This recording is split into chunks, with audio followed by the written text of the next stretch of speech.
Hello, hello, hello. We are awaiting for people to join us in the room. Hello, hello, hello, Facebook. Hello, Instagram. Hello, Clubhouse. We are streaming live on our 17th anniversary, and we are so excited that we just wanted to share some of our day with you. We want to chat, we want to laugh, maybe even answer some questions that you might have about, like, what is black love looking like these days? 17 years of marriage with 6 children, running businesses, and they're still together. Still together. And they're still together. So if you are joining us via Clubhouse, welcome, welcome, welcome to Crosstalks. Come on in the room. If you are joining me live on my Facebook page, many of you have seen my darling husband, Brody Jr. And if you are joining us on our Instagram page, G5_B+M. There's a story behind that. Yes, that we should share that story. We should share that story tonight. Okay. Welcome. Yes, welcome all. So, what are we sipping on tonight? This is once again one of my favorite drinks. It's actually Lakewoods organic, pure tart cherry juice. It is tart. Good for your body. That hit me. Good for your body. Yes. Good evening, Lorianne. Lorianne, tonight we're talking about marriage, being married 17 years, and you know, every journey of marriage is very, very personal. And we are here, welcome Laverne. We are here just to share a bit about our journey, to share our joy, to answer any questions that people have, because what we have found over the years, are we going to be authentic tonight? We're going to be real with the people. Are we going to be real with the people? Are we going to be honest? We have found that people do not believe that our love is real. Some people are really provoked by the fact that we appear to be so in love and working it out and raising a family and living very non-conventionally. And so we would love to answer any questions that you have and just kind of talk about, marriage tonight. Yeah. And if you all have questions, you can drop them in the chat. Laverne, if you have questions, or anybody else in the hall on Clubway. Clubhouse. I'm sorry, did I say Clubway? Yeah. Like crosstalk, crossways, Clubway. On Clubhouse, feel free to raise your hand and we can answer any questions there. And also, what we have done tonight, let me show you all something. Do you all see this little bowl here? Yes. For those of you who can't see it, it's this beautiful handmade ceramic bowl, and we have filled it with questions. Brody has put some questions in that bowl that I have not seen yet. I've put some questions in there that he has not seen yet, and we're gonna pull them. Yeah, we're gonna pull them out. We're gonna pull them out, and we're gonna answer them. Answer some questions. This is good stuff, right? This is good stuff. So let's kick off the top of the hour with a poll. So who should pull first? A poll? A poll. Man. Ladies first, right? Oh, okay. Ladies first. Let's me pull this question. Oh man. Okay. Oh, we coming out the gate saucy. We're coming out the gate saucy. Hey Mel, how you doing? So the first question of the night is let's lay some ground rules. Okay. Let's lay some ground rules for these questions. Everything functions better with systems, right? Right. So we read the question, you answer the question, and if you would like for me to answer the question, you can say, I would like for you to answer that question. Okay. But it's not necessary. Okay. Are you in agreement with these rules? Yeah, if I can remember them. Yeah, I'm Okay. So the first question tonight is, when are you most attracted to me? Oh man, When am I most attracted to you? Yes. That's juicy, huh? Huh? I don't know. Let's see. When am I most attracted to you? Mm-hmm. Probably when you are getting ready to get into the shower and when you're getting out of the shower. How about that? How about that? How about that? Okay, let me tell you something. How about that? This brother scares me at times. Yeah. You did good. You did good. Yeah. And right, that's your truth, right? That's my truth. Okay, when I'm getting ready to get in the shower and when I'm getting out of the shower, Mhm. that's when he's most attracted to me. Mm-hmm. So, you pull. No. What? In the part of the rules, you get to answer the question. Who? If you would like me to. I would love for you to answer the question. Okay. I would love for you to answer the question too. When am I most attracted to you? Mm-hmm. Let me tell you something. Let It's about people two know. times. It's 2 times. I am most attracted to you when you are working with your hands. Oh. From the beginning, that's how it's been. When you are working with your hands, whether you're painting or fixing a car, sawing something, or fixing something around the house, I'm thinking, ooh, yes. Okay. And so I'm attracted to you then, and then this might surprise you. Uh-oh. Another time that I'm really, really attracted to you is when we're driving in the car and you're minding your business and there's a song playing and then you're singing the song and it's like you're in your groove. I'm sitting in my seat like, yes. And so I get all giddy in my seat. And so that's when I'm most attracted to you. Lorianne said, well, all right. Hey, Lashani. Hey, Shanta. We are just hanging out just for a little while. We are actually away from the children, away from home, chilling in a little suite that my hubby got for both of us to just relax and enjoy. Hey, Aisha, how you doing? And we just wanted to hang out with you guys just a little bit, answer some questions, share our love journey, and have a good time tonight. So that's what we're doing. We're on Facebook on Melanie's page. Yes. Instagram on our couples page. Yes. G5_B+M. And then we are on the Crosstalks on Clubhouse. Yes. So if you got Clubhouse and you got some people that got Clubhouse, go ahead and join us there. Join us. And is that Laverne? That's Laverne. Laverne's there with us. Laverne, thank you for joining us. Once again, raise your hand if you have any comments or questions. Yeah, if you all want any questions for us, you please ask. You know, we're here to answer your questions as well. Okay, so my turn, right? Yes. Okay. Pull a card. Let's see. For those of you just joining us, he wrote questions, I wrote questions, and they're in this big bowl, and we're just pulling them out and answering along the way. Pick one. Okay, I got one. I got another one. Here's one. Okay. Look at there. I pulled one of mine. Okay. Is your love for me growing stronger? It absolutely is. Okay. It absolutely Expound. is. It absolutely was that on the card? No, but it absolutely is. Shanta, I don't know if we have a secret. What's that? There was a question. What's your secret to Black love? But I'm gonna tell you, my love is growing stronger for you. One, I think it just has to do with maturity. 2, just watching us together, like overcome trials, navigate difficult situations, allow each other to really be our authentic selves and accepting that. Okay. I'm able to look at you and just kind of view you for who you are, and it's a beautiful thing. I literally, I'm not gonna get emotional.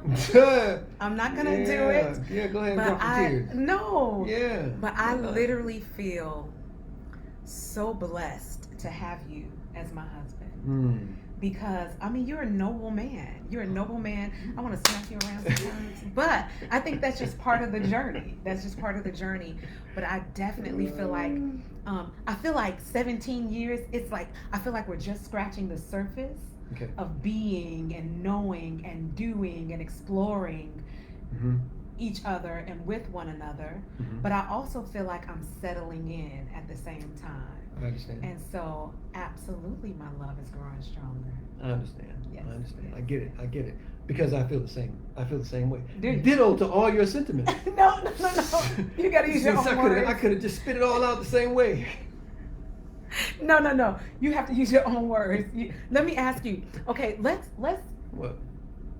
A lot of So people. we got two questions. So Oh. what's your secret to black love? And the other one is, what is the strongest component of your love for each other? Thank you, Celine. Hey, Okay, Celine. so Shanta said, "What's the secret to your black love?" Right. And Shanta, I don't know if there's a secret. I'm gonna tell you one thing though. If this brother and I did not trust in the Most High as our glue, as our governance, as the one to go back to again and again and again, I don't know, because we're just two humans. And we have our background, we have our frailties, we have our outlooks, and they don't always align. Right. And so we have to go back to the Father again and again and again. And so I think that is something that has kept us not just together, but in love and thriving over the years. Hey, cousin, thank you. Happy 70th anniversary. Cousin. Big spicy. Thank you so much. Thank you. Somebody asked, what's the strongest component of your love for each other? Ooh, Lorianne, that's a good question. Strongest component for the love. Strongest component. You know what? Go ahead. I think probably the strongest component was the commitment that we made to each other. The commitment that we made to each other, that somebody has to die. And no, murder is not an option. Somebody has to die. So it's like, in order for this to end, the only way it can end is through death. So yeah. And so with that, we were in it to win it from the beginning. Right. There was no ifs, ands, buts, maybes. It was like, no, we're going to work through everything. And I think that's a beautiful thing. But I also think one of the strongest components in our relationship is the way we work together. Right. I think we've been able to complement each other since day one. Very well. Right.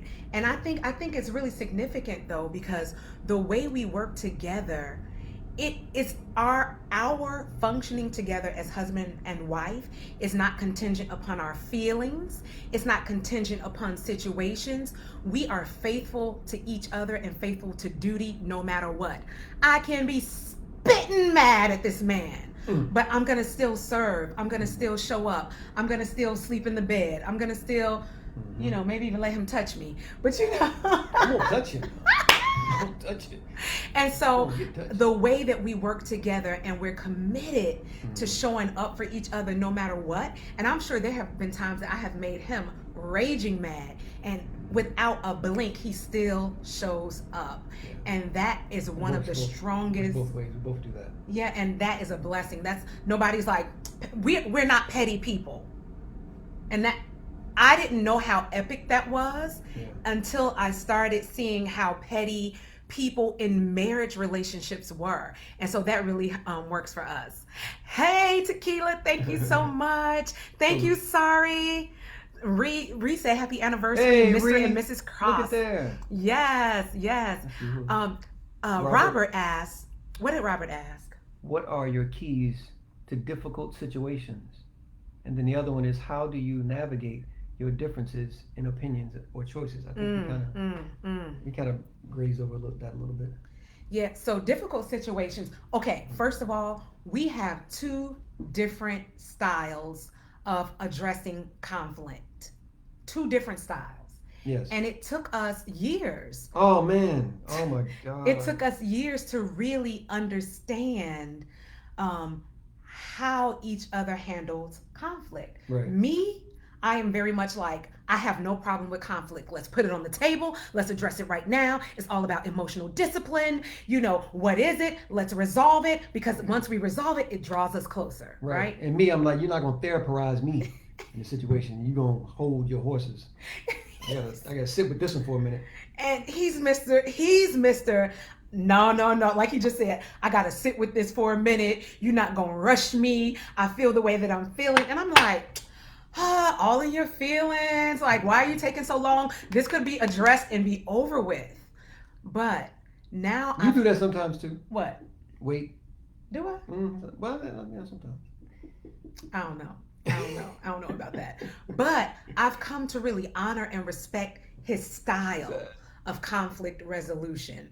I've come to understand it's what makes him him. And just like I would want him to respect my choice of the way I show up or navigate a situation, I want to respect his choice of the way he shows up and navigates, something.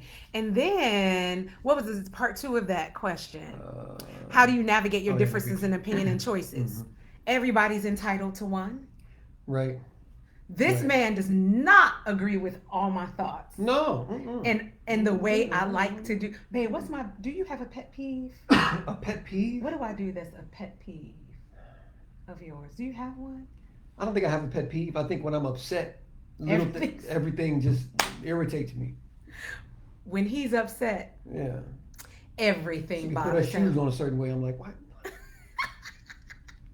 And see, I'm not like that. Irritated. I am wholly unbothered by most things. The only thing that really grinds my gears and gets me up in a bunch, and it only makes sense. Those of you who know what I do, it will only make sense. It is tone of voice. Tone of voice. Okay. Yeah, that's another thing. We had to. I don't know if that's one of the questions. Well, let's pull another question. Okay. But tone of voice. Looks like Laverne joined us on. Hello, Laverne on IG. Welcome. Instagram. If you have any questions or comments, we're just being transparent. We're loving each other tonight. I think she okay, great. She went to IG. Right, she went to IG.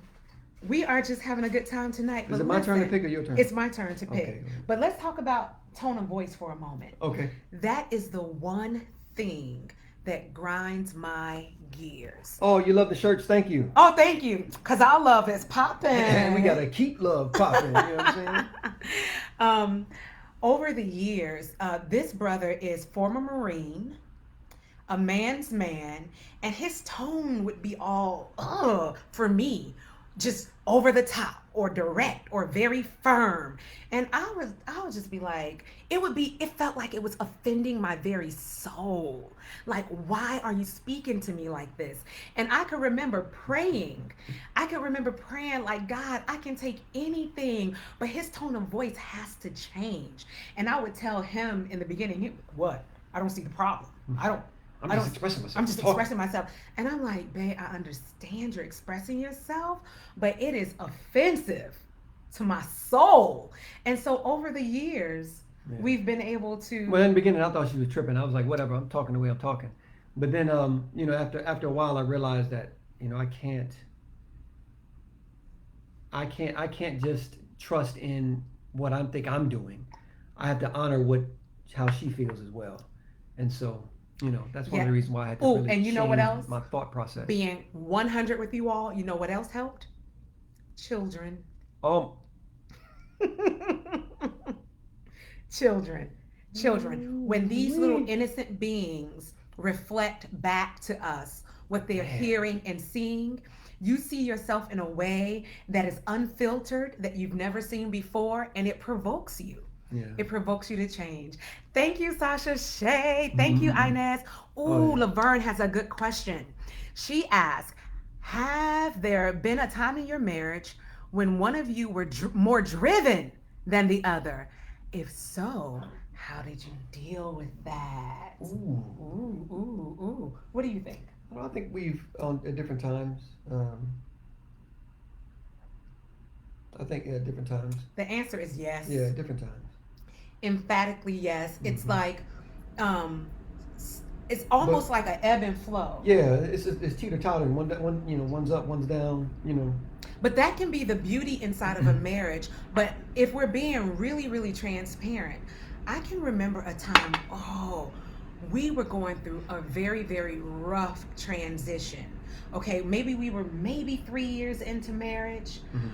Brody was working 2 hours on a train ride plus another 2 miles walking from the train, going to work every day, and then that job moved further, even further away, and we were just starting our family ministry, medical missionary ministry, and it was just a lot of upheaval. We were living in an apartment, and we were asked to leave because we had a newborn baby. Oh, it's a lot. The stories we could tell you guys about challenge. Yeah. But it was during that time that Brody, I think he just felt like, dag, you know, like, babe, how like everything just started. It just seemed like everything was crumbling. Everything was, you know, going against not only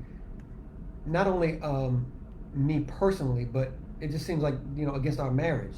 Yes. And you know, it was frustrating. It was a very difficult time. And so so we had to. That's the time when I was down, but I couldn't stop moving. I had to keep doing things, but you know, it wasn't a very. I wasn't very. How can I say? I was very aggressive. I was very withdrawn. Yeah. Stressed a lot. You know, so. Right. That was a time when I was, you know, down. But she kept, you know, jovial and, you know, dealing with the boys at the time. And, yes. You know, so. So Laverne, to answer your question, yes, we've experienced that several times over the course of we've been together actually almost 20 years, right. Married 17. And it's in those times when I've come to understand, that was like around the first time, during that time. And I was thinking like, what's wrong with him? Come on, get some pep in your step, you know, and that thought process of, come on, you're a man. The man is supposed to be stronger, you know, fight.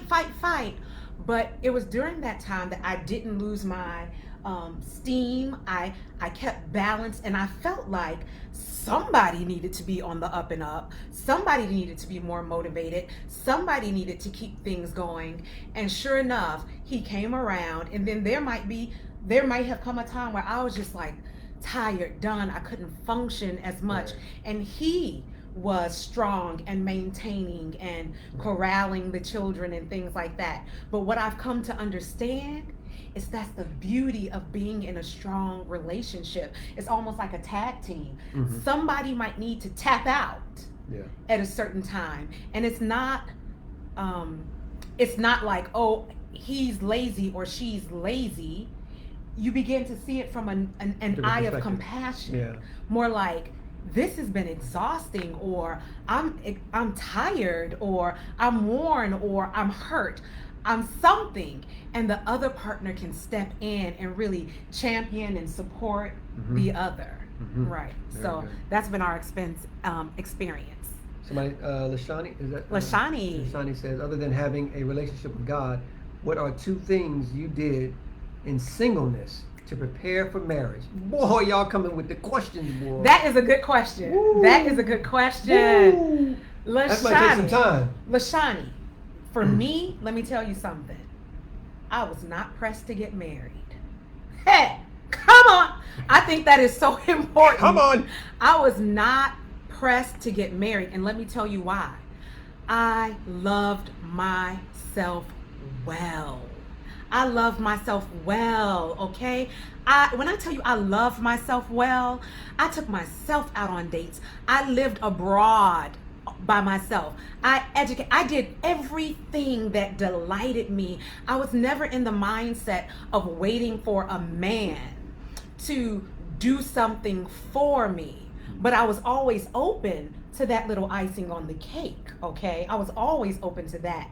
And I always had really strong boundaries for myself, even in dating. So I always dated well. Whatever I thought would bring me delight, that is what I did. That's right. Come on, Q. Come on, Inez. Yes, I loved myself well, so that when this man came along, he wasn't filling any holes. He was just icing on the cake. and I was able to receive that. And so I think that is one of the major things that I did to prepare myself. And I always knew that eventually I would be married. It was never a question in my mind, but it was no desperation, it was no hunger, it was none of that. And so living well and loving myself well, that really prepared me. Well, for me, I had to I did have to focus on myself as well. I had to let go of all the options that I frequently indulged in. Okay, wait. Do y'all hear this code language he's talking in? Do you all hear this code language he's talking in? What the brother is trying to say is, So hey, look, so he was a man whore. No, I was not. What would you call it? No, I was exploring my options, and so, so I realized that I could not continue to explore these options as much as I was exploring them. And there was a turning point. Okay. And so I had to make a decision and cut all that out. And then was that before you met me or after? That was before I met you. Okay. Before I met you, and I had to say, okay, I got to focus on me, because this is not going to work. I don't want to be the old dude in the club saying, "Hey girl, how you doing?" I just didn't, or the 50, 60-year-old guy walking around talking about, "Man, she fine. Let me talk to her." Right. I wanted better. And so I knew that there was a better way. So I said, there must be something going on with me. So let me figure out what's happening with me before I even try to indulge in bringing somebody else into this. And I appreciate you for that. Yeah. I appreciate that because, let me tell you all a juicy story. So is that what it's called, Brody? Exploring my options? I guess that's what it's being called these days, Celine, I guess. But let me tell you all a juicy story. So if you all don't know me, I just got a lot of confidence, like blame it on my mama, right? I was raised in a household where I could do anything. I could try anything. Failure was not seen as some tragedy. It was seen as a learning experience. And so I think that just built a whole bunch of courage, in me. So we were early dating, and he lived about 1.5 miles from where I lived. And I used to jog every morning. And so one morning we were dating. I said, well, let me just jog by his house, tap, tap, knock, and say hello, and then just keep it moving. So I jogged by his place, knock, knock. And he had another lady there. It was an option there. It was an option, right? It was an option. And he was so nervous. I was tickled pink. But even then, I had the understanding, we're not an exclusive relationship. I know who I am. I know what I offer. And I just was like, oh, well, tell her I said hello. See you later. And so that was that was a really funny experience, but I know he was nervous. What did you think was going to happen? I don't know. I didn't know what was going to happen. I was, I couldn't deny what was taking place, and I think the person I wasn't really dealing with like that. I believe that they were into me, but I wasn't dealing with them like that. So it didn't really matter as much, but it was something else. Like, oh man, is this a lost opportunity now? Oh, okay. Can I ask you a question? What? Because I'm not a jealous woman at all. Look, Inez, I had so much game. I had so much swag when we were dating. Here we go with Let me tell you something. I was a Mac. But let me ask you this seriously. What? Because I'm not a jealous woman. Mm-hmm. And I do not, how can I say it? I'm not possessive. I'm not possessive. I'm not controlling. I feel like all the governance that you need is within you. And if you can't govern yourself accordingly, you might not be ready for this, right? Has that ever bothered you that I'm not so jealous or clingy or possessive or needy or controlling? No, that would be an issue. That would be an issue for me. Okay. Yeah, that would be an issue for me. It would be as if you were doubting my ability to love you for myself. Okay. Okay. Okay. You know, Okay. that you know that thing that's in me that loves you. You're doubting that. So.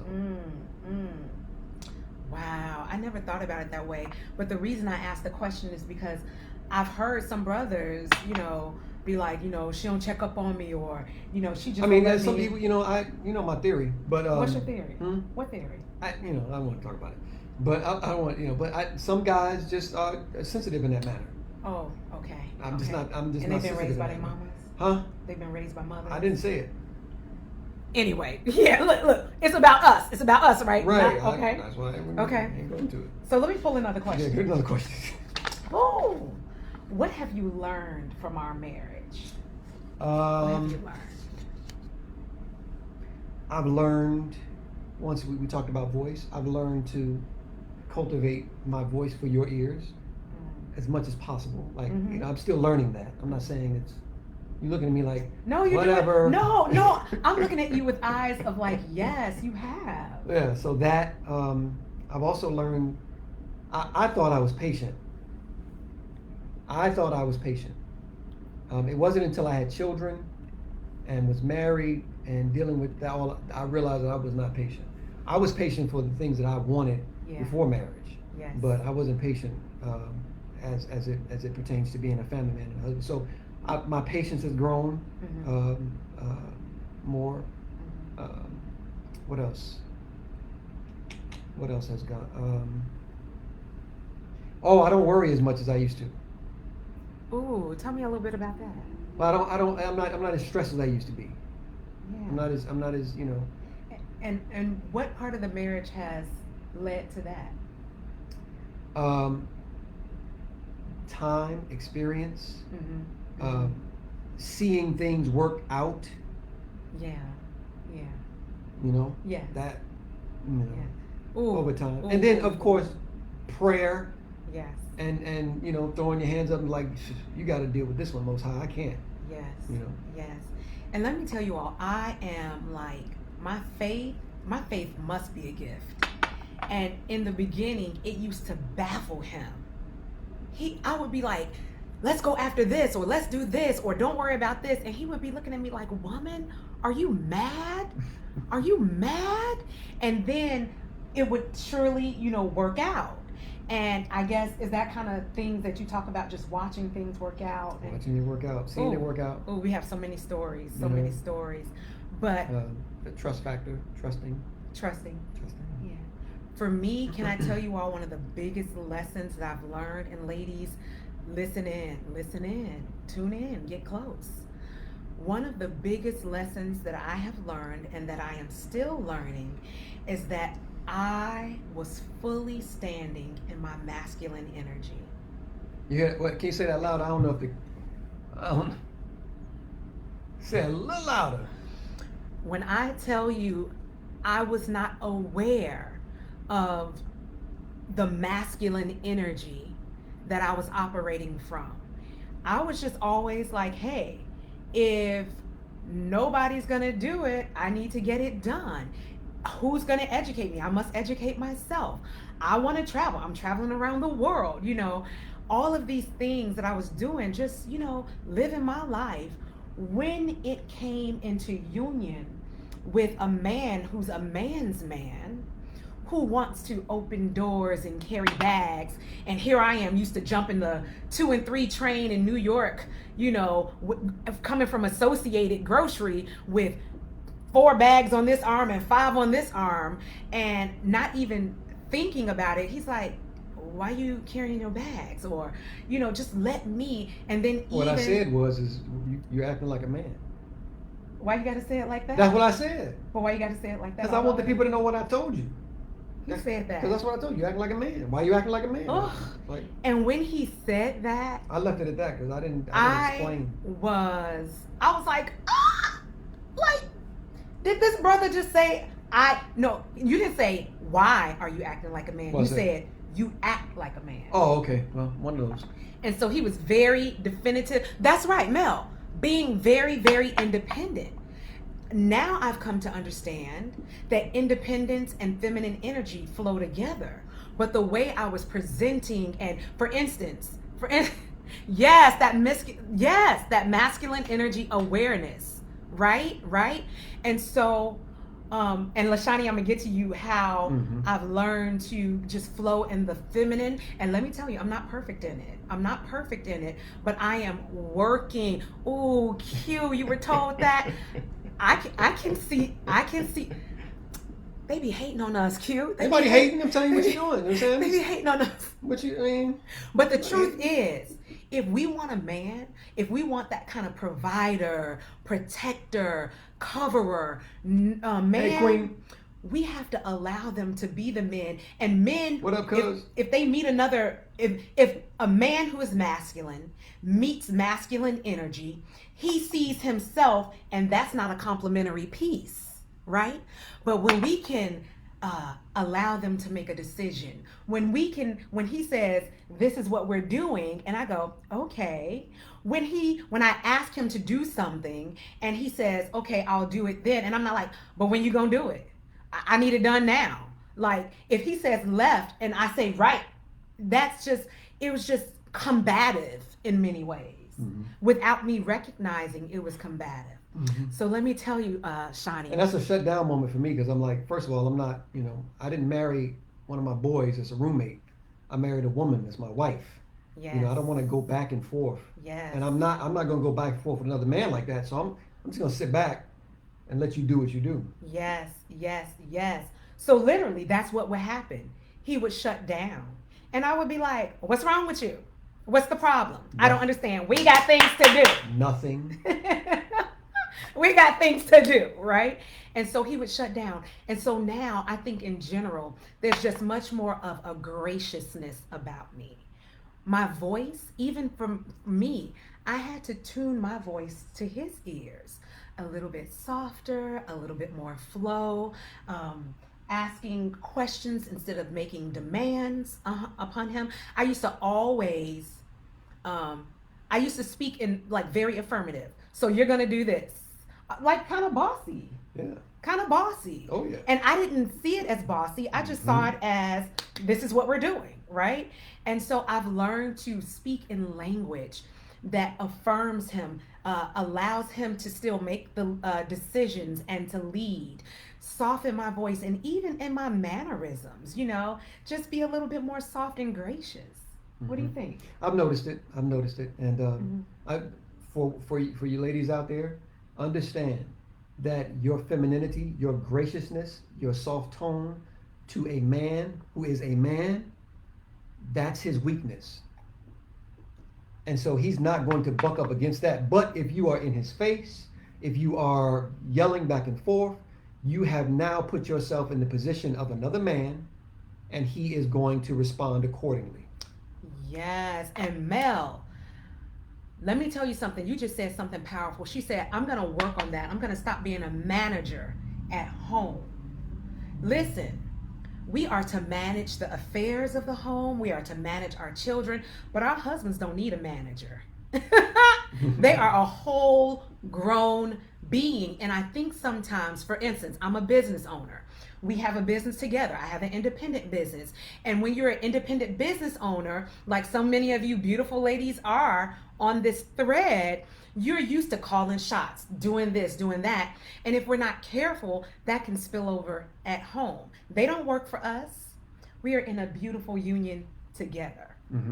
Okay? I think that's a question. Do you feel it's affirming, what is that? Affirming to ask your partner when you need them to lead more? Absolutely, Queen. Absolutely. But guess what? That takes a level of vulnerability and transparency that a lot of people are not ready for, because women tend to think, if I'm asking my partner, I need him to lead more, that means I'm weak or I'm incapable or something like that. And that's not what it means at all. Like, babe, I need you to just, take a front seat. And for instance, let me show you something so simple, right? We are in a suite at this nice hotel, one of my favorite little staycation hotels here in Chicago. And we needed some silverware. So I was like, babe, can you get us some silverware? And he called down, but they were like, we don't do room service. And I was like, ah, like what? Okay, but that's a whole nother customer service issue. But then I was like, well, babe, maybe, what I say something about maybe if you go down to the restaurant, they'll give you some silverware. I'm like, oh my God. And he was like, oh, just like that. And then I could see that he was hesitant, but I just really wanted him to be the one to go down and interface with the public and do all that. And I was wrapping up dinner, right? And so I was able to say, babe, no, he said, Actually, you didn't say anything. He said, do you really want me to do it? And you said yes. And I said, yes, yes. And that's just a little teeny tiny example of me saying, yes, I want you to go be the face for us down in the public. But it can happen in a myriad of ways. But I think it is a great, and let me tell you, ladies, I think they actually enjoy when we authentically express our need for them to show up or to be a leader. Not this, something that I'm very serious about. I don't like manipulation. I don't Explain what you mean. For instance, I don't like manipulation. I don't like. Well, I get some more of this Lakewood tart cherry juice for y'all that don't. I don't like gaminess. I don't like pettiness. I don't like manipulation. I don't like when women are wielding their feminine power over a man to try to get him to do things that she wants done. I don't like any of that. But to be able to authentically show up and say, hey, I would really like for you to do this for me, or I need you to show up. I need you to stand up more for us. I need you to speak up more for me. Whatever it is, I think that is absolutely beautiful and worthy inside of a marriage. Mm-hmm. Absolutely. Mm-hmm. How do you feel when I ask you to, do I even have any demands on you? No, you don't have any demands. There's no demands, but when sometimes I don't feel like doing something, and it's like, man, I got I just do it. Why do you do it? Well, that's my custom anyway. I always do it. I just do it, but sometimes I don't feel like doing it. Yes. And so in those moments when I don't feel like doing it, it's a problem for me. But I do it anyway. Do you feel comfortable telling me I don't fit? Yes, you do. You have told me I'm not doing that right now. I have told you I'm not doing that right now. I have. Listen. Right. This man, like he said, he usually does it, even when he doesn't feel like it, right? But there have been, and look, we've been married 17 years together, 20, and I can count on my hands how many times he has told me either no, that's probably on one hand, or I'm not doing that right now, right? You remember the first time I told you no? Sucker. The first time he ever told me no, I was like confused but delighted all at the same time, right? And it was something so simple. It was small. One of my favorite things used to be he's an excellent driver, and I used to love for us to just jump in a car, drive down Lakeshore Drive, drive through different neighborhoods, sightsee, whatever. But I used to love jumping in the car and driving. So way back when is when gas prices started going up. Man, it was skyrocketing, man. And we had it wasn't 99 cents like it was in the early 90s. He's so old. It wasn't. He's so old. And so gas prices were like almost at $4, and we had a van. And so I was like, babe, can we just like jump in a car and drive up north or something? And he was like, it's like what kind of fairy tale land you living in? He did not say that. I'm thinking in my mind like what. So you want me to use this gas to just frolic around the city? We already live south. Yeah. So you want me to go all the way north? And at the time, we're completely plant-based. And at the time, there wasn't hardly anywhere to go to get anything.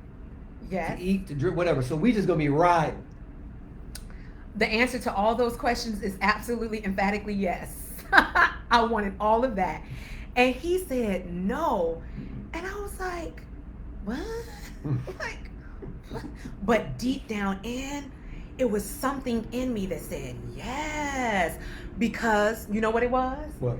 This man has a backbone. Oh, I got one of them. That's what that. Not that I ever thought he did not have one, but when he said no, I was like, oh, that man has a backbone, and I was like, yes. It was so good. Tequila says she's enjoying this conversation, especially as a newly engaged woman. Oh, congratulations. Let me just tell you, I've watched your journey, Tequila, and I know it's Tequila. I'm sorry, Tequila. I've watched your journey, and it has been absolutely beautiful to watch you heal from toxicity, toxic relationships, and even your own stuff, to become open and available to love and what it could be, and not putting stereotypes and other people's imaginations upon what you desire. And honey, congratulations. And I wish you all the bliss and joy and growth that your marriage. It's going to be a journey. Yes. It's going to be something that is not going to be smooth always. Yes. Yeah. Inez says she knows. We got to be told no sometimes. Yeah, well, just don't make a habit of it, okay? Just don't make a habit of it. Yes. Okay. Lashani said, you observed my feminine aura before this video? Oh, that means a lot to me because I observed it too before the video. Lashani, thank you for saying that. That means a lot to me because I know I'm still a work in progress when it comes to femininity. Thank you so much, Kim. Yes, Kim. Thank you so much. Yes. You have to pull a question. I have to pull a question now. You have to pull a question. All right, let's see. Now, we've been pulling out our own questions that we've written. Let me see if I can pull something that you've written. Let's see. Hey, I pulled something I read. I wrote. What does it say? Can you read your handwriting? This man can't even read his own handwriting. He should have been a doctor. What ways can I honor you more? Ooh. Can you just say it again? It sounded good on my ears. What ways can I honor you more? That's a really good question. That is a really good question. You already do so much. You already do so much to honor me. I think the last bastion. There's a last bastion. I think the last thing that you could do to just make me feel honored more is to give me more of your words. More. Oh, you want me to talk more? Why you say it like that? Y'all see that, didn't you? He asked me, and then he gonna say it like that. That's okay. I won't get caught in my feelings. I'm gonna, I'm gonna go after what I really want, my highest good. I'm gonna be vulnerable in the moment and repeat myself. Okay, let me hear it. I'm hyperverbal. Words, tones, deep thoughts, heart. Not that you don't give me these things, but I think that one way that I could feel honored more is for you to share the deepest secrets or sentiments of your heart towards me, with me. And it doesn't have to be good, feel good stuff. It could be some challenges. And because what that says to me is that you trust me fully with your heart. You trust that I'm not going to take this heart information and use it against you. You trust that I can take that information and be your sweet spot, your keeper, someone who has your back. I'm getting there. I'm getting it's slowly opening up. Okay. I'm getting there. Yeah. I feel myself doing it. Listen, words of affirmation. And it's so interesting. I don't need affirmation. I don't need affirmation in the form of, oh, that was great. Melanie, you did good. I don't need affirmation like that. In general, from the world, from people, from my mama, from my daddy. But from this man, I want to know that he sees me. I want to know that,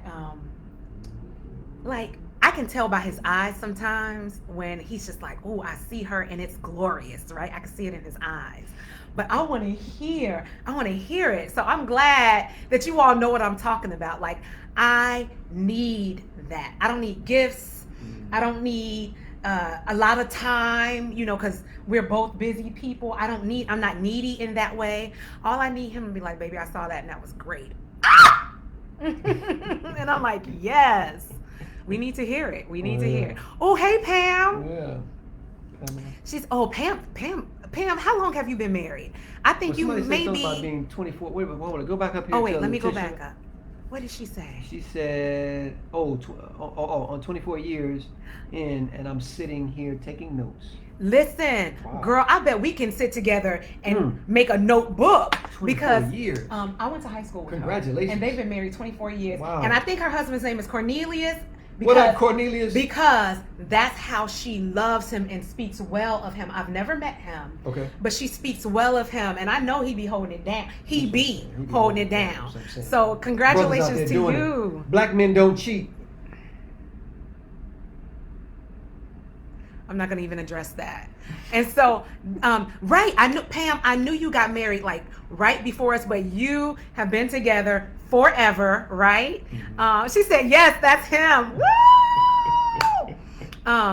But Pam was saying that I hope the lesson and all the knowledge you two are giving is that you all have stuck together long enough to make it past each obstacle and irritation. Yes, I think there are so many that leave at the first sign of work. Listen, Pam, you know that's the truth. We have to stop being so frail as people. We have to, especially if we are in a relationship that we want to work, we can't let every little irritation or, I'm going to just put it out there. What's that? A lot of us are spoiled. Ooh. Say that word again. And women. Spoiled people. We're spoiled. We've been catered to. First world. The first world problems. And the first time we don't get our way, we're ready to run. And the first time there's a hard something to work through, we haven't, prior to marriage even, been accustomed to resting and wrestling with hard issues. So we give up. And you give up too soon. You give in too soon. We have to learn how to stay committed. But I think if you rest in your own power to do that, you will not be able to make it. You cannot. Talk to us. It is virtually impossible to have staying power in your own might in a relationship with someone that's just as sin sick as you. Come on now. Let me tell you something. He is strong and fiery, and I am strong and fiery. If we did not trust a power outside of ourselves that is working in us, we'd be to burn the house down. Man. Woo! Because it didn't cross my mind. Man. I'm like, it's on. It's over. All your clothes gone. You're going to burn. I only got 3.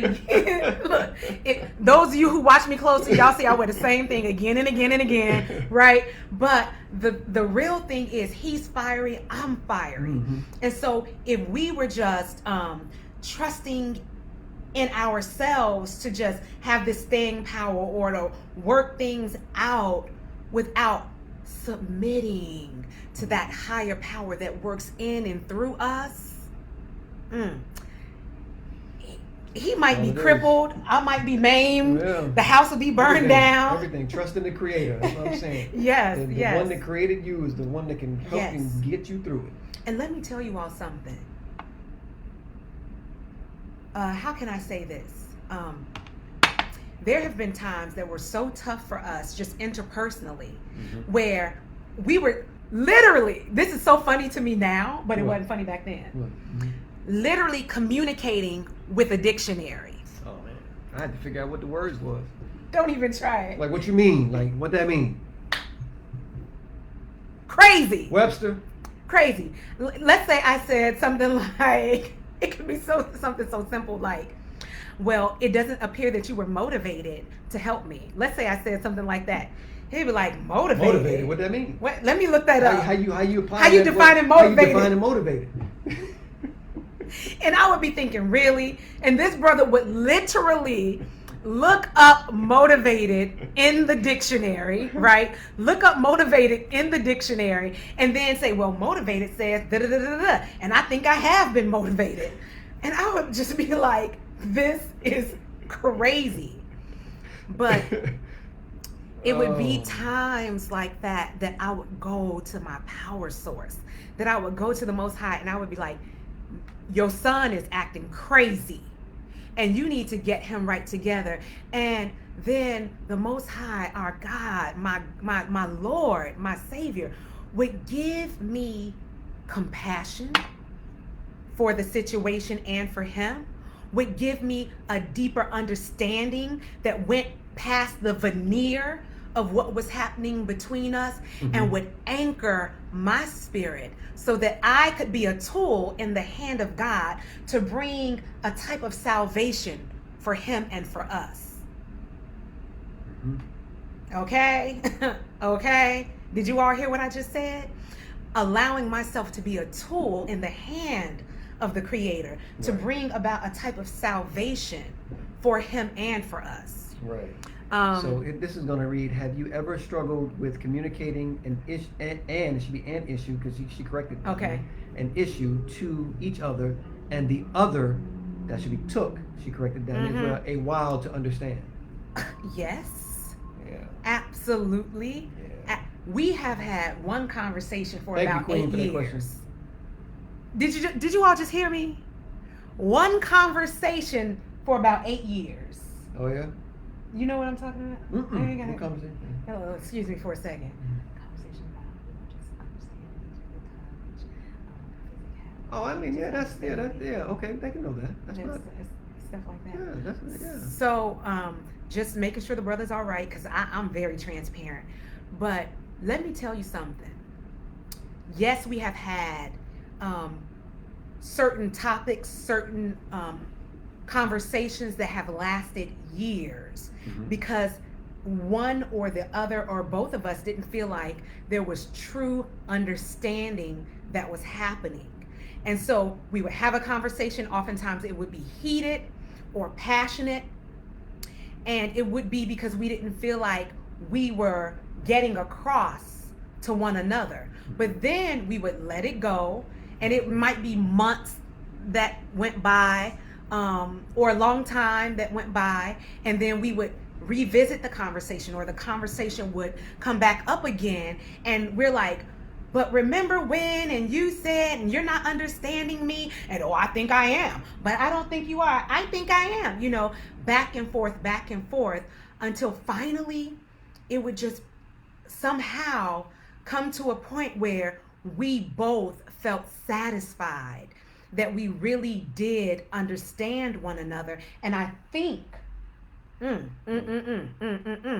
I think it wasn't until we saw changed behaviors around the conversation that we were having that we really believed that the other understood. So faith without works is dead. Come on. So I can say, I believe that you understand me. But when I see that you understand me, it clears everything up. It clears everything up. There you go. It leaves no room for doubt that you understand. But I've also learned to be patient, because that's a big one. What, patience? That's a big one. Our worldview is still different. He sees things, we can be looking at the same situation, and the way he sees it and the way I see it is dramatically different. Do I hate him because he sees it differently? He gets a little angry with me sometimes. Like, you can't, like, how are you not gonna see that? That's what it is right there. And I'm like, no, I don't see it like that. And so we've come to the point where we respect each other's worldview, but we don't always agree with each other's worldview. Was there ever a time in your marriage or before marriage where you struggle to have time to date. Girl, yes. Well, not before marriage, but now. Time to date or plan time for each other. Yes, I think that's one of the questions. This is similar to one of the questions I wrote. And it said, how would you give advice to couples intentionally dating with a purpose? Man. Listen. Oh, man. I remember back around year 3, I used to say he had a white girlfriend because, you remember this? I do.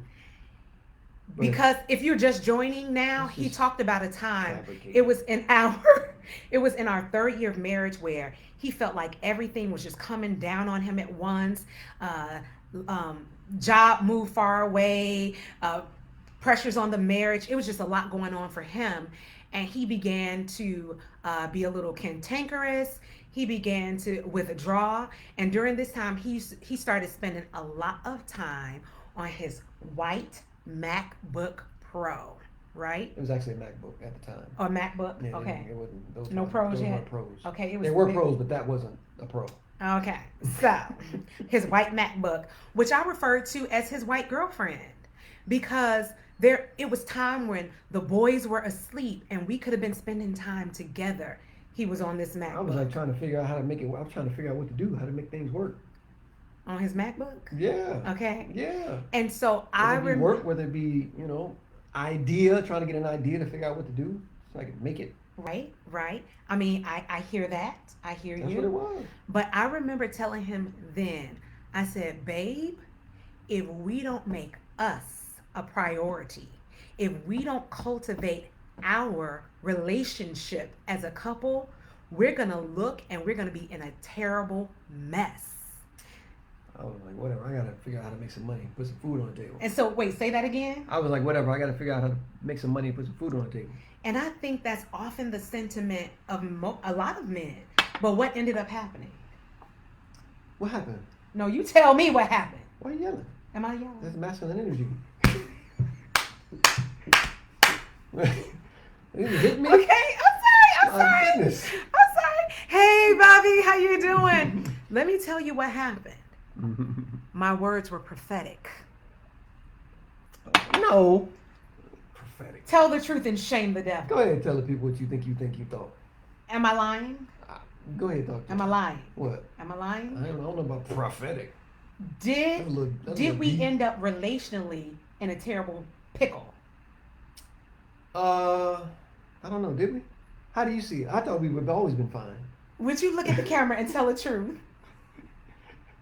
Talk to the people.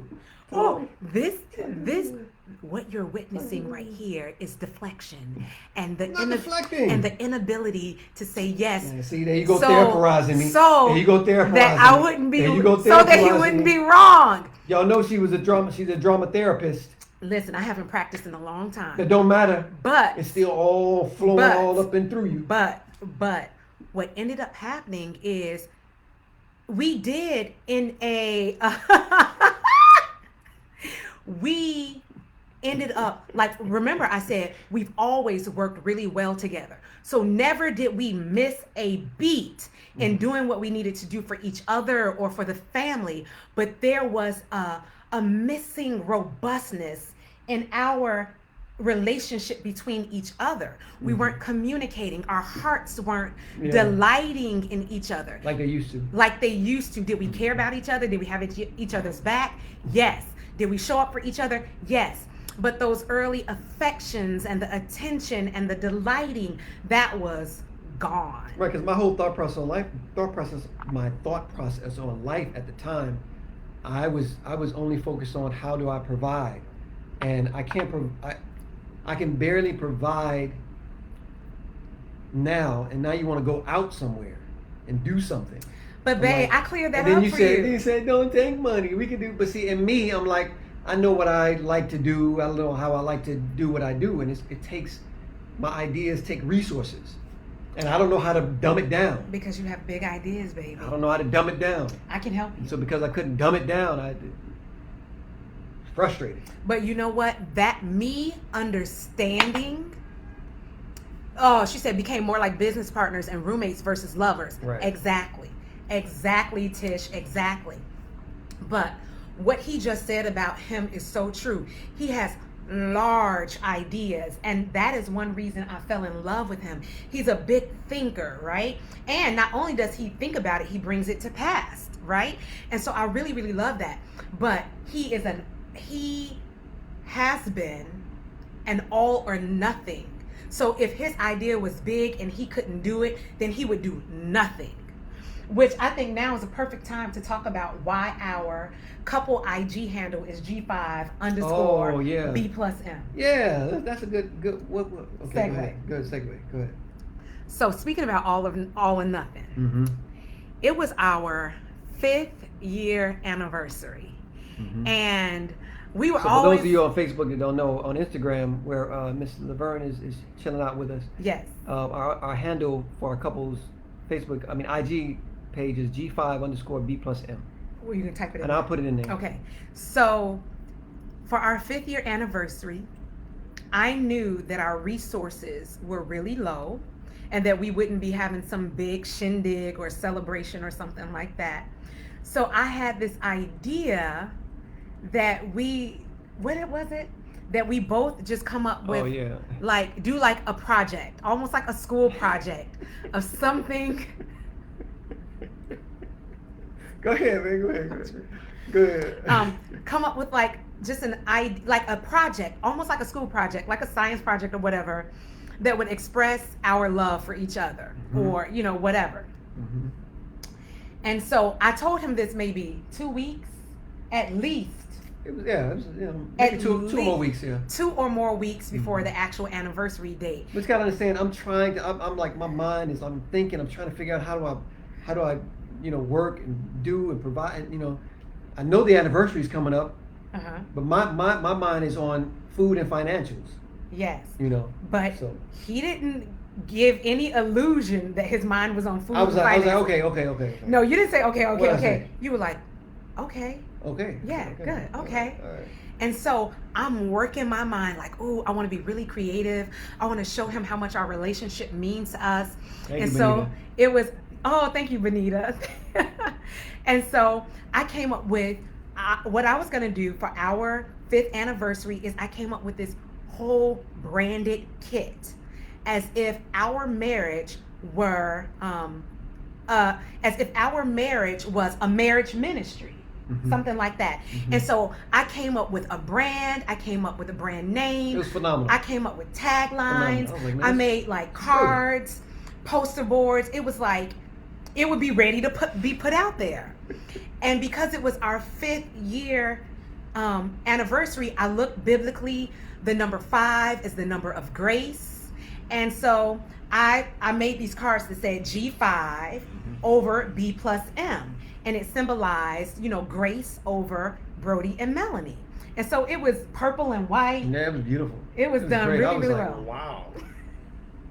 I was like, wow. It's amazing.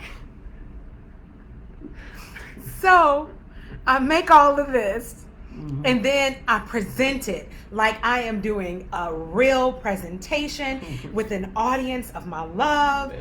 And he's sitting there and he's all into it, and he's like,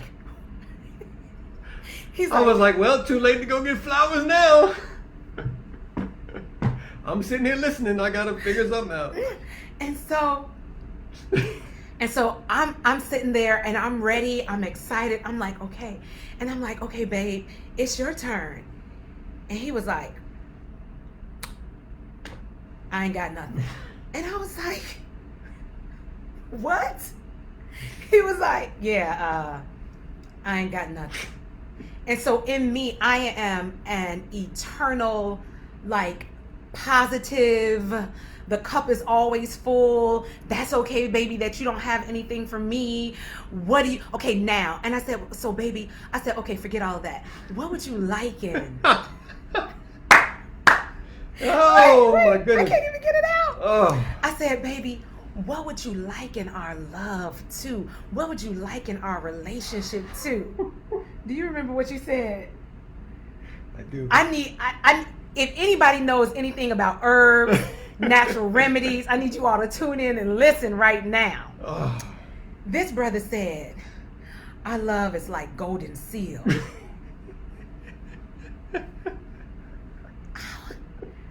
If I was a cussing woman, I would have been like, what in the, what?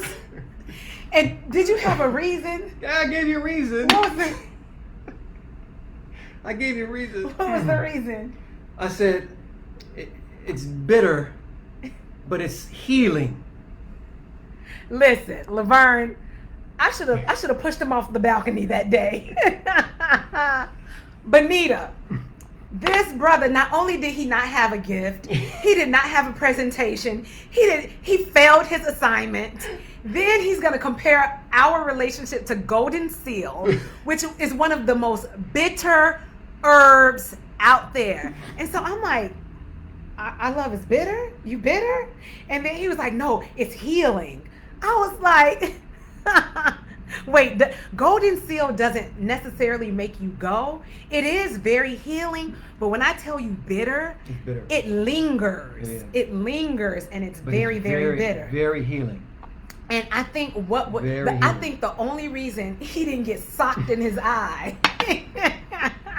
that masculine energy is because you see, look, I'm still working on my masculine energy, but the only reason he didn't still get socked in his eye that day is because we are medical missionaries, but we were very active. At that time, detoxing people, cleansing people, and we used a lot of golden seal. And I was just like, what? So we can laugh now, but it wasn't funny then at all. I was just like, it did not come across funny at all. I was like, you know what? Because I was serious and she was serious. But now it's hilarious. It's hilarious. Wonderful story. Mm-hmm. So look, I know we're not gonna be here all night with everybody. Right. What time is? Because you know. Oh man, it's 9:11. Let's do it let's go at least into 9:30 because you know it's our anniversary night. You know what I'm saying? And you know we sipping on our tart cherry juice. You know, but let me pull a question. Once again for the people. Let me pull a question. Ooh, what are you most excited about in our relationship during the coming years? Ooh. Good question, babe. Yeah, I did my Googles on that one. You Googled that? Did you literally? I couldn't think of any questions, babe, so I had to go to Google. I'm just being transparent. Honest, you know what I'm saying? This is what I deal with, y'all. This I had to do my Googles. This is my life, okay? This is my life. Okay, and I respect you Googling it. Yeah. Then coming up with golden seal. You know what I'm saying? I respect that. So let me tell you what I'm most excited about. Good question though. That's why I picked it. I am excited about, and it's kind of intent. Okay, no, let me not include the children. Let me not include those 6 beautiful souls that we created. Oh, if you don't know, yeah, we have 6 children. We have 6 beautiful children from the age of 20 to 3. And if he's not careful, I'm just saying, I got another baby or 2 in me. Takes 2 to tango. I got another baby. Ooh, let me not speak that because I am maturing now. You know, we are very mature, you know? And so, okay, so no babies. So let me not include the babies, but I'm excited about really, you know what? Remember when we were talking about our 3 words? Yes. And we articulated 3 words that we would like to experience, 3 things that we would like to experience in our relationship. And for me, it was sweet tenderness. That's 1 word. Vulnerability. And what was my other word? I forgot. Me too. I forgot all 3 of mine. So sweet tenderness. I'm excited about our relationship just becoming even more juicy. That's what it was. Passionate. That's what my 3rd word was, passionate. I'm excited about more passion, about more sweet tenderness, more vulnerability as we just really dig deep in cultivating our relationship, our personal relationship, because I believe once we have even more juicy tenderness and vulnerability, that we are going to be even more powerful as we work with the children, as we face the world, as we continue to co-create together. And I'm looking forward to traveling the world again. Right. Well, with you. We've traveled the world independently, but as soon as we got married, he was like, I want to have some babies. I want to have some babies. And every time we would get ready to take an international trip, I would get pregnant again. And so I'm ready for us to travel internationally. Yeah. Yeah, together. Yeah. Mm-hmm. Oh, same. What are you looking What was for? the question again? The question, sir, that you Googled was, Mm-hmm. what are you most excited about in our relationship During the coming years? I'm excited about us growing, in business, in family. It's been, I've taken the time here recently, within the past, 6 months or so, to try to really look at my children and see them grow and look at my wife and see her at, more than just a frame that's walking through the house every now and throughout the day. And so just being able to experience the growth of everything, of everybody, I'm looking forward to seeing that growth. Mm-hmm. And you know what else I'm excited about? I'm excited about his becoming. It's been a beautiful thing to watch you to become more confident. This brother is talented, right? Mm. He is very talented. What up, he Kim? is 7-day design. an artist. We have spent a lot of our marriage in service of others. Mm-hmm. Whether that was in ministry, whether that was just in serving our families. This man 3 times picked up our whole family and moved into a relative's house to take care of one of my family members, for us as a family to take care of one of our family members. And every time he gave up everything that he was doing so that I and us together could take care of my family members. And I am just ready to see him be able to become like more fully who he is. And not that we can't serve others, because I love service. It just brings me joy. Mm-hmm. But the becoming, I'm excited to see you become. Right. Yes. Mm-hmm. Ooh, what's that? Oh, okay. Let's talk about before we let's talk about Herby PoP a little bit. Okay. Yeah. What about it? Ooh, this is a good one. No, I just wanted to share with the people that Herby PoP is growing. That's one of the things that we've committed ourselves to, working as a family, like our family cash cow, so to speak. Yes. Yes. And the thing that's going to catapult a lot of other things that we want to do. And so, yes. We thank all those who, I don't know if any on the line have invested, going on the WeFunder campaign. I'm not sure. But let me tell you something. Black love may be free and flowing, but it needs funding. It needs funding. Come on. Black love may be free and flowing, but it needs funding. Right. And as you all have heard, this man, some of his early stressors were providing for the family financially. And I think that's a stress for a lot of men who, head up families. Mm-hmm. But I'm so excited that we have together created Herby PoP. Mm-hmm. And for those of you who don't know, Herby PoP is our family business. Mm-hmm. It is an artisan herbed popcorn that is representative of flavors from around the globe. We craft everything using nothing but herbs. No artificial colors, flavors. Thank you, Lorianne. Nothing like that. Oh, Lorianne, I'm so glad you enjoyed it. Thank you.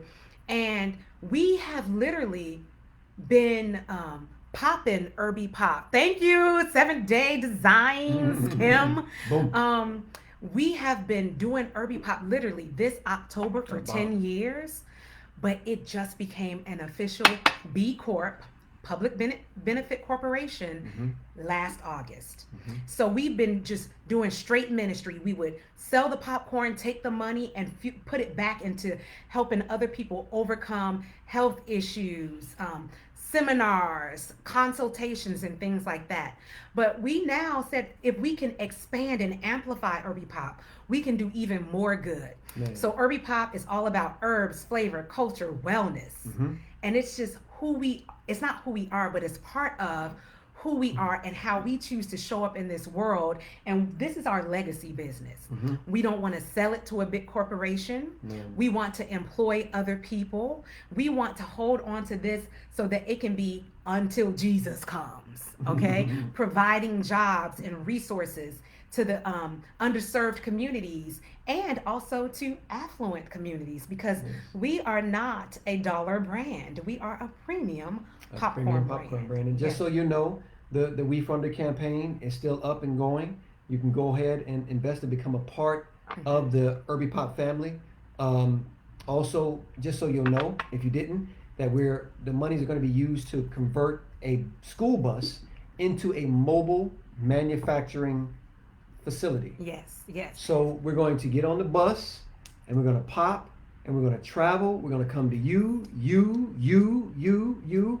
know, everybody. I'm so excited about that, because if you all don't know, nothing about our marriage and nothing about us has been conventional. And so we're really excited that before we have to get a large brick and mortar facility, because that's going to come quickly, I know. Before we get a brick and mortar facility, Kim said ATL. Yep. This man, we're coming to ATL for sure. This man is all into sustainability and biogas and biofuel and solar panels, and he converted a bus before with another brother of his. You all may know Latrell, who owns Conscious Plates. Conscious Plates, baby.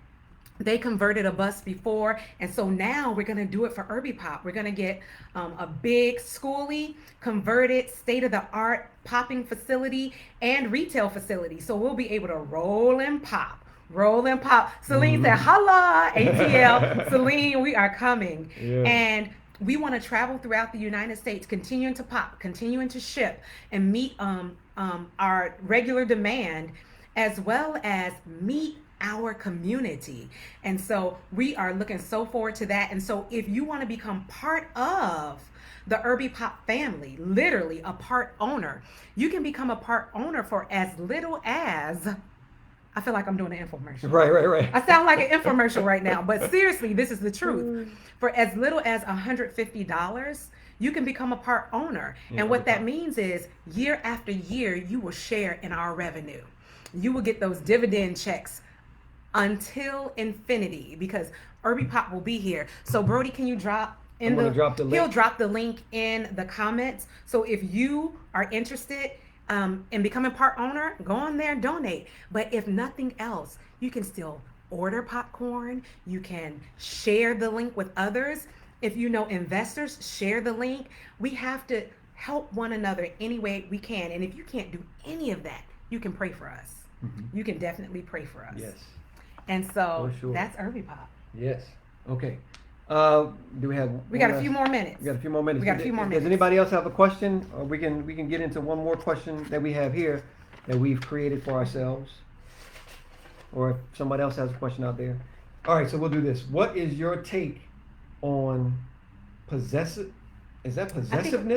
ownership in our relationship? Possessiveness/ownership in our relationship. What is your take on possessiveness/ownership in our relationship? I think we kind of touched What you on mean that. by possessiveness? Do I have to get a dictionary? I'm kidding. You know how some people feel like in a marriage, like me as a woman, you're my husband, you belong to me, I own you, you know, that kind of thing. What's your take on that? And I think we kind of touched a little bit on that at the top of the live. Do you own me? I don't own you, and you don't own me. I think I own you. No, I'm just joking. I've committed to my duty of being yours. What does that mean?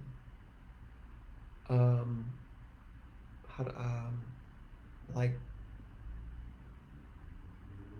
I made the choice. I made the decision who I wanted to spend the rest of my life with, right?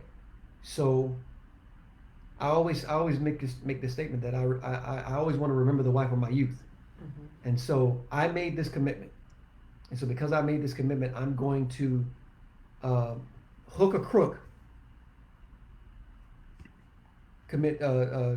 hold true to that commitment. Mm-hmm. And so I don't like. There's no. I don't think there's a possessiveness or ownership or anything. I just know that my commitment, my duty to you, is what I've. Do you feel? I don't know. I don't know how to explain this. Do you feel freedom in my love? Do I feel freedom? Mm-hmm. Yeah, there is a peace and a freedom, because in the beginning I told you that I knew that no matter what I did, that I saw within you that you wouldn't go anywhere. Okay, well, let's be clear. You didn't mean, or did you think that if you were one of those guys that were unfaithful and No, I wasn't thinking about hard that because like I said, I knew what I was committing myself to. Mm-hmm. So I knew what I was going to do. I knew that I was going to commit to this wholeheartedly. Mm-hmm. But I also knew I saw in you that you were not going to go anywhere, no matter what I did, because I knew I wasn't going to do anything crazy.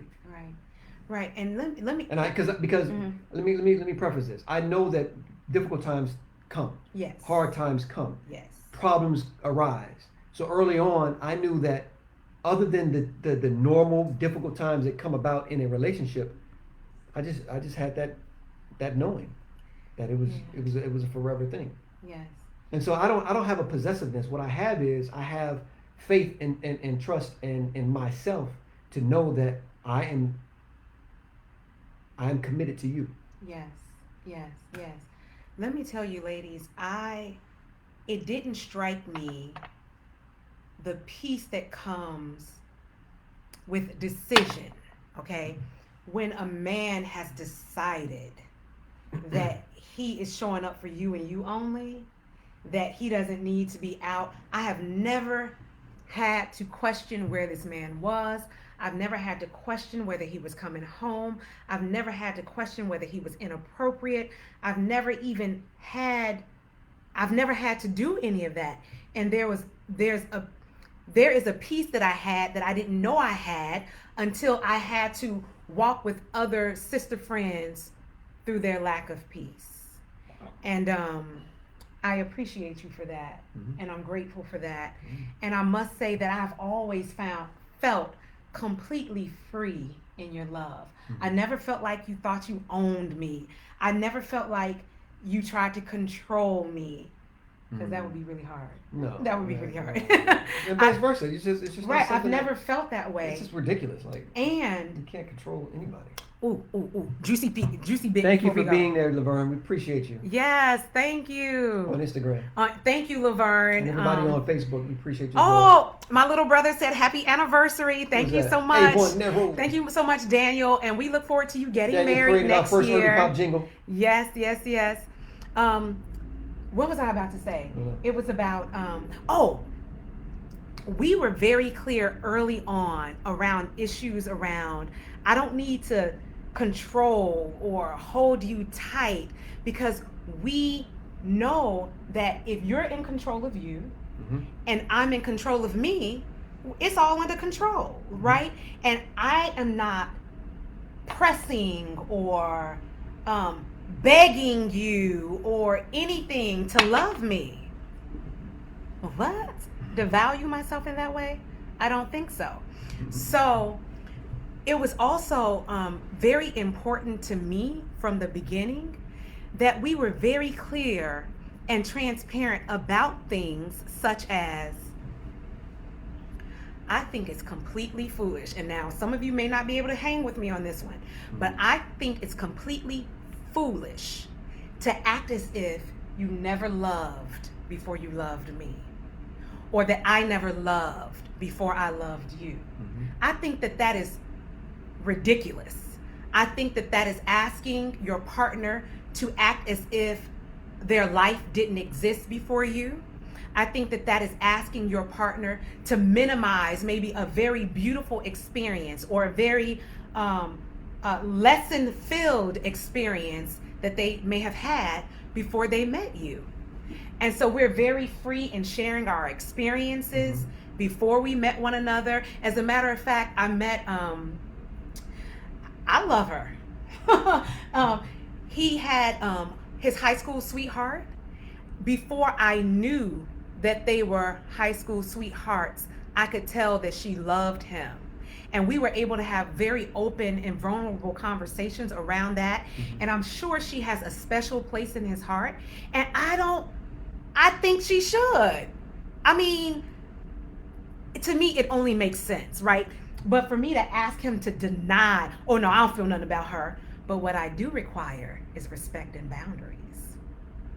That's a whole difference. You gotta have that. You gotta have respect and boundaries, right?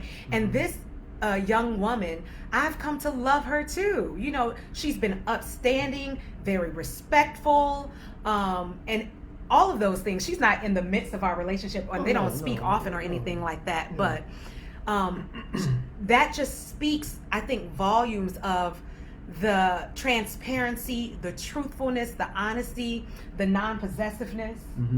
I think we had a very good conversation about this on our Crosstalk Facebook page. The Crosstalk Facebook page, we talked about emotional maturity and marriage. Okay, yes. Very good conversation we had. So if you go to that Facebook page, the Crosstalks, there's we haven't recorded on that. I know it's been a while, but it's a segment that talks about emotional maturity in marriage. Yes, yes. And I woke up this morning knowing that it was our 17th year, and I was like, babe, I'm proud of us. I love what we've created. I'm enjoying this journey. I also feel like it's important for more people to see beautiful journeys. No, it's not roses all the time, but it is a beautiful journey. And we've had a great time. We've made beautiful children. We've made beautiful businesses. We've done a lot of beautiful things. And my prayer is that it just keeps on getting sweeter and deeper and wider and more robust. What is it? It's getting sweeter, sweeter, like heaven on earth. You know I never know all the words. That's why I stopped. But we just wanted to spend a little time with you all tonight to share this love that we have with each other, with you, because guess what? We need community to support loving relationships and not to tear loving relationships down. We can tell you about people telling us, oh, y'all can't be that in love. Don't y'all get tired of being around each other? You know, things like this. And why can't we love each other? Why can't we enjoy being around each other? We need to see more Tishas and Melanie and Brody's and, you know, all the different beautiful marriages that strengthen our community. Beautiful marriages strengthen the community, and community support strengthens beautiful marriages. Right. And so I thank you all so much. Thank you, Letitia. Thank you so much for you. Thank you. I take your prayers seriously. When you all tell me you all are praying for me or for us, we take that so seriously. And so the best thing that you could ever do for us is to pray that God would continue to bless this union, strengthen this union, give us clarity, give us creativity, give us direction, give us tenacity. Hey, Lisa. Melissa. Oh, Lisa. Thank you, Lorianne, for tuning in. Yes. Thank you, Lashani. I'm glad you were blessed. What was that? Every Rare Gym on Oh, IG? yeah. Hey. Happy belated birthday, love. Every Rare Gym. That's Michelle Chachenay. Michelle Chachenay. I had to come and throw now. Yes. So we've been on here. If you're just catching us, we're going to put the live up on Instagram as well as on Facebook, so you can go back and catch the replay from the beginning. And so we have had a blessing just sharing our love with you. Is there any last thing that you want to say. And look, we still have so many questions that we wrote, but guess what we're going to do? We're going to get out of here and we're going to answer them between each other. Oh, we are? Yes, we are. Oh, okay. You see how feminine and graceful that demand work that was? in there. You see how that was? Work that in there. Celine, we love you too. Yeah, love you too, Celine. Thank you so much. Thank you so much. Thank you guys for loving on us and just sharing this journey with us. And you guys enjoy your evening. Mm-hmm. And we will see you. Hey, if we want to do it again, let us know. We can do this again. She said, what about YouTube? YouTube? We're not on YouTube. We do. We are. The Crosstalks is on YouTube. Is it? Mm-hmm. So can we take this video and put it up there on YouTube? We can. Okay. We can. Look at that, Lorianne. He said he's going to take the video of this and put it up on YouTube on Crosstalks. Yeah, the Crosstalks. The Crosstalks. Hey, Maricel. Look at that, Maricel Gore. Yes. Catch the replay because we're just about to jump off, but we've just been talking about love, answering questions that we have for each other, and sharing stories. On this, our 17th year of marriage. Marty, how long has it been for you? And I can't even pronounce his name right now. Don't make me butcher your husband's name right now. How many years has it been? Maricel. Hey, D. Hey, what's up, D? It's 17 years of marriage for us, so we've just been chatting and loving up each other, answering questions from you guys and from each other. And we're about to hop off, but we're going to put the lives on replay, both here and on our Instagram and on our YouTube. And so we'll thank you. Thank you so much. Yes, and I know D has always been a supporter of love. Oh man, love. yeah, I love for that. sure, yeah. And of Herby PoP. Yes, Akia. That's right, Akia. I was like, I'm about to butcher it. How many years have you all been married, Marty? 12 years. Yes, I knew it was in the double digits. Congratulations. Wonderful. Congratulations. Let me tell you something. We know so many couples that either got married the year before us or the year after us, even on the same day that we got married, and they are no longer married. Yeah. We do not take for granted the years, right? Because we know the work that goes into cultivating, not just, oh, they still together, just together and miserable. I don't believe in that. I do not believe in just being together for the sake of being together. Kim and Chris been married 18 years. Yay! Wow. Kim and Chris. Kim and Chris. You all remember when we wrestled for that cookie? For that cookie. Listen, y'all. One last story, right? So we're at newlyweds. We're not. Were we new? We were newlyweds. We had. I'm not newlyweds. We were newlyweds. If Malachi and Ezekiel were born, I think Hadassah was born. No. Was Hadassah born, Kim? Anyway, so we were in these that people's was shortly house. after Florida. The boys were only born. Okay, so maybe a year or two in. So we had just met this couple, and we're in their house. We had just met the whole group of people, but we're staying at these people's house, and some other person that knows the family brought some cookies. Oh, that was Gwen. Yes, that's right, Gwen. Sister Gwen brought some cookies to the house. They were so good. And they were deep. Man, I ain't had a better cookie yet. Seriously. Cookies were delicious. Plant-based.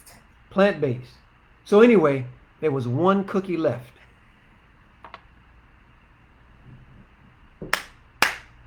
And you would think my dear husband would say, hey, babe, I know how much you love carob chip cookies. Go ahead and take this cookie. Remember, we just met these people now. And we're staying in their house. Right. And so there's this one little cookie in a Ziploc bag. Zeke was two. Okay, so we were 2 years into marriage. 2 years into marriage, right. Yeah, okay. Zeke was two. It was a cookie in this little Ziploc bag. It was the last one. And so I don't know if he had it or I had it first, but both of us I grabbed it. I had it, and I only had the top of it. And then I grabbed it. And we literally, long story short, we are in this couple's house, wrestling, laughing on the floor. Literally, I'm trying to get this cookie out of her hand because she snatched it from me. And I won't let this bag she's not go. So much so that she is squishing the bag. Squishing. And we are rolling on their floor. She's rolling. The cookies now is like cookie dough. And they are looking like, oh my. But guess who ate that cookie? I ate that cookie. I just said whatever. I'm not. I realized everybody looking at us, and I was like, This doesn't look good. So I stopped. So that gives you all a little insight stopped. into my no shame. My no shame. It didn't matter. She wanted that cookie. WrestleMania. Kim said it was WrestleMania. D, I see your question. Oh, okay. How can I attract a monogamous, straight, black man? Why is that your response? Oh my. Why is that your response? That's loaded, boy. That's... D, let me tell you something. Let me tell you something, D. I see you. D, you are beautiful. You are intelligent. You are strong. Yeah. You are what I imagine black men's dreams are made of, right? Because you want to be a wife. You want to find love. That's what I see in you. You growing a garden, girl. Yeah, you get in the garden. You cooking. I see those meals you cooking, girl. I'm like, can I get some of those Ethiopian meals? Mm-hmm. And so the only thing... Everywhere Jim said it's our question too. Is that your question too? Mm-hmm. The only thing that I can imagine is a couple things. Continue to show up fully as yourself wherever you go. And when I say that, I mean show up in love towards yourself. You're not needy. You're not desperate. Let me repeat that again. You are not needy. My battery is low. Oh, it's It said plugged up. Check it over there. Okay. You are not needy. You are not desperate. Time is not running out. Mm-mm. It is not. And to be able to show up with that energy, almost like with this carefree energy, that's attractive on so many levels. Mm-hmm. But then I must also say you might, and when I say you, I don't mean you specifically, D, or you specifically, Miche. I'm talking about just us. We may need to really look at the narrative and the projections that we're placing upon men. Maybe he's going to arrive not looking exactly like what we thought he would look like. Like, I never thought I would marry an American man. And I like him chocolate. He caramel. He just made the cut. Caramel. He just made the cut, y'all. He kind of cute though, so he was able to slide in, right? But 6'5" too. What? Do you think they have? Did you all hear him? I don't know if you all heard him. He slid in. I'm 6'5" too. Whatever. That helped a little bit. Okay. Good night. Good night. Hey, Love good you, night, Kim. Good night, Kim. But we may have to peel back what our expectations of what that true loving man is gonna look like, right? How he's gonna show up, and that may be a myriad of things. Maybe we always said, "Oh, I want a tall man." Maybe he's gonna come and just be 5'9".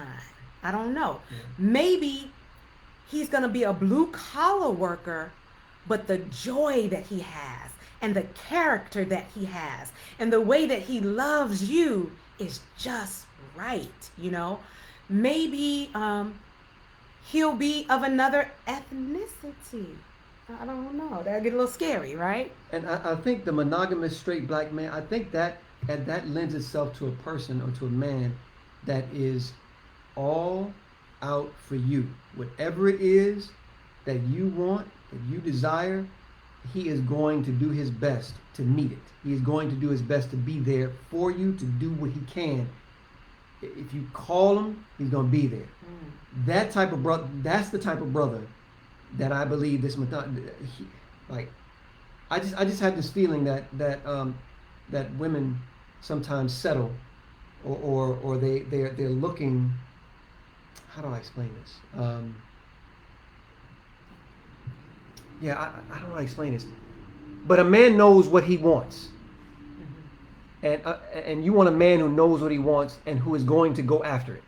So if he wants you, he's going to make himself available for you. Like I don't know, you used to always talk about how whatever you needed, like however, you know what I mean? Yes, this man, when he was courting, like when I knew there was nothing that she could have. He showed not up. Wanted for. He showed up. He made time. He made provision. He made delight. he Going showed the extra up. mile. That monogamous straight yes, black man will do that for you. going the extra mile. And he all like over the years, and we have friends who are single and things like that. He's always said, "Listen, women, ladies, you all give in too soon.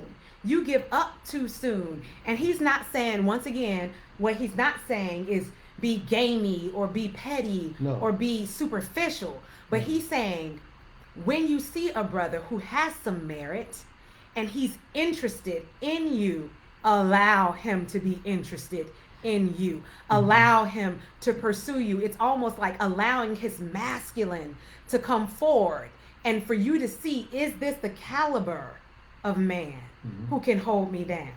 And so, and it might, and D specifically, you are in so many places, right? You are at festivals and, you know, just a wide variety of places. And she said, okay. All over. You Yeah. may even have to think about diversifying even those demographics and being open to different types of characters that maybe weren't the necessary archetype that you had in your head. Okay, that's the only thing that I can think of, because that is a loaded question. It is. That is a loaded question. The monogamous part, that part. That Did I part. say that word right? Yeah, you Oh, I said said it it right. right. Okay, Yes. yeah. So we are gonna It takes jump time. off of It takes here time. and just enjoy one another's company with no children, no moms, no mother-in-laws, No problem. D. no what? No what? No, oh no, nothing. Just Oh, us. just You're welcome, us. D. Yeah. Just us and our tart cherry juice and things. Yeah. So thank you all once again. All right. All right, so you all have a wonderful night. And Brody said that we should do more of these, like just relationship talks, cross talks. And so maybe we'll be a little bit more regular talking about things. Maybe we should be more regular. Maybe. But you know, we got a lot going on, but maybe. It's a lot happening. Okay. So we love you guys, and when we say that, we mean it. We love you guys, and thank you for loving us. So she said, have more seminars. Have more seminars. Okay, Miche, I know it's kind of needed. It's kind of needed. And we always told God, if you could but use us, we are willing. Yes. It ain't always fun, but we're willing. But we're willing. All right? All right, you all. Have a good one. Enjoy your night. All right. Love you guys.